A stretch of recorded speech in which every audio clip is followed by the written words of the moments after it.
Assalamualaikum warahmatullahi wabarakatuh.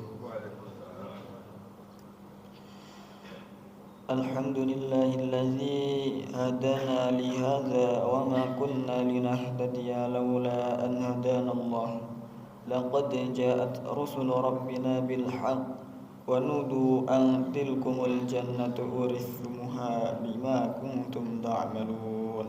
Wa qala wa'mur ahlak bis-salati wastabir 'alaiha la nas'aluka rizqa nahnu narzuquka wal 'aqibatu lit-taqwa. Bapak Ibu jamaah salat subuh Masjid Babus Salam yang dirahmati Allah, pertama-tama marilah kita panjatkan puji syukur atas kehadirat Allah Subhanahu wa taala yang telah melimpahkan segala nikmatnya sehingga bisa membuat kita kembali berkumpul melaksanakan salah satu kewajibannya, yaitu ibadah salat subuh secara berjamaah di masjid yang insyaallah barokah ini. Kedua kalinya tak lupa pula salat serta salam kita curah limpahkan kepada Nabi kita Baginda Muhammad sallallahu alaihi wasallam yang telah membimbing kita dari zaman jahiliyah menuju ke zaman yang terang benderang. Bapak Ibu, marilah di pagi hari yang barokah ini kita sedikit mempelajari, mentadabburi firman Allah dalam surat Thaha ayat 132. Allah berfirman, A'udzubillahi minasyaitonir rajim. Wa'mur ahlaka bis-salati wastabir 'alaiha la nas'aluka rizqa nahnu narzuquk wal 'aqibatu lit-taqwa. Artinya, dan perintahkanlah keluargamu untuk mendirikan salat dan bersabar dalam mendirikannya. Kami tidak meminta rizki kepadamu, kamilah yang akan memberikannya kepadamu, dan akibat yang baik di akhirat adalah bagi orang-orang yang bertakwa. Ayat ini menjelaskan kepada kita bahwa Nabi sallallahu alaihi wasallam pernah diperintahkan pada waktu itu setelah turun ayat ini, Nabi diperintahkan untuk mendirikan salat, terlebih lagi bagi keluarga-keluarganya. Ayat ini juga berkaitan dengan mendirikan salat, itu berkaitan dengan rizki. Ini adalah kedua hal yang sangat berkaitan dalam ayat ini, Bapak Ibu sekalian. Nah, di akhir ayat juga Allah mengatakan wal 'aqibatu lit-taqwa, dan akibat yang baik di akhirat kelak adalah bagi orang-orang yang bertakwa.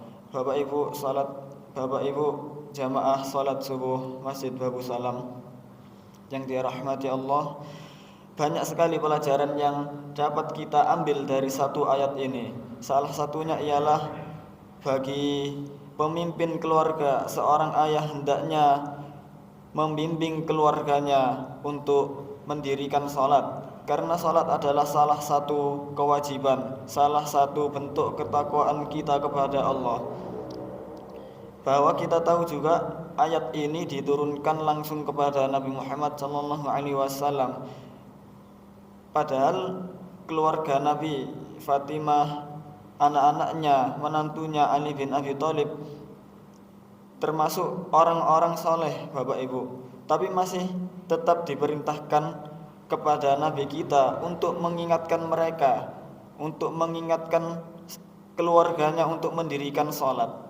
Bisa jadi ayat ini juga menjelaskan supaya kita, para pemimpin keluarga, menjaga kita dan keluarga kita dari api neraka, sebagaimana disebutkan di firman lain, ya ayyuhallazina amanu qu anfusakum wa ahlikum nara. Wahai orang-orang yang beriman, jagalah diri kalian dan keluarga kalian dari api neraka. Maka dari itu hendaknya orang tua memberikan contoh yang baik, hendaknya orang tua membimbing keluarganya, mengajari anak-anaknya untuk mendirikan salat. Terlebih lagi juga orang tua sambil memberikan contoh. Jadi tidak hanya sekedar menyuruh. Jadi sebenarnya nasihat terbaik itu nasihat yang perbuatan, bukan nasihat yang perkataan. Bapak Ibu jamaah salat subuh Masjid Babu Salam yang dirahmati Allah, pelajaran yang kedua yang dapat kita ambil dari ayat ini adalah pentingnya amar ma'ruf nahi mungkar dalam keluarga, pentingnya saling mengingatkan dalam kebaikan dan mencegah keburukan dalam keluarga. Ayat ini ditujukan kepada Nabi Muhammad. Nabi Muhammad selalu membangunkan anaknya Fatimah yang bahkan kelak akan menjadi pemimpin kaum wanita di surga. Nabi Muhammad selalu membangunkan menantunya Sayyidina Ali bin Abi Thalib yang bahkan sudah terjamin masuk surga. Tapi Nabi Muhammad selalu membangunkannya setiap pagi, berbulan-bulan bahkan. Nabi Muhammad SAW ini adalah teladan yang baik, contoh yang baik dalam amar ma'ruf nahi mungkar dalam berkeluarga. Contoh lain pula sahabat Umar bin Khattab. Setiap malam beliau membangunkan keluarganya untuk melaksanakan salat malam. Tak lupa pun juga dirinya ikut melaksanakan salat malam. Jadi enggak asal nyuruh Bapak Ibu, tapi juga melaksanakan. Jadi sebaiknya pun kita bisa meneladani Nabi kita, para sahabat-sahabat Nabi juga yang memberikan contoh bahwa mereka tidak hanya menyuruh tapi juga melaksanakannya. Bapak Ibu jamaah salat subuh yang dirahmati oleh Allah, hikmah yang ketiga yang bisa kita petik dari satu ayat ini adalah soal rizki. Di ayat tersebut disebutkan la nas'aluka rizqan nahnu narzuquk. Kami tidak meminta rizki kepadamu, tapi kamilah yang memberikan rizki kepadamu.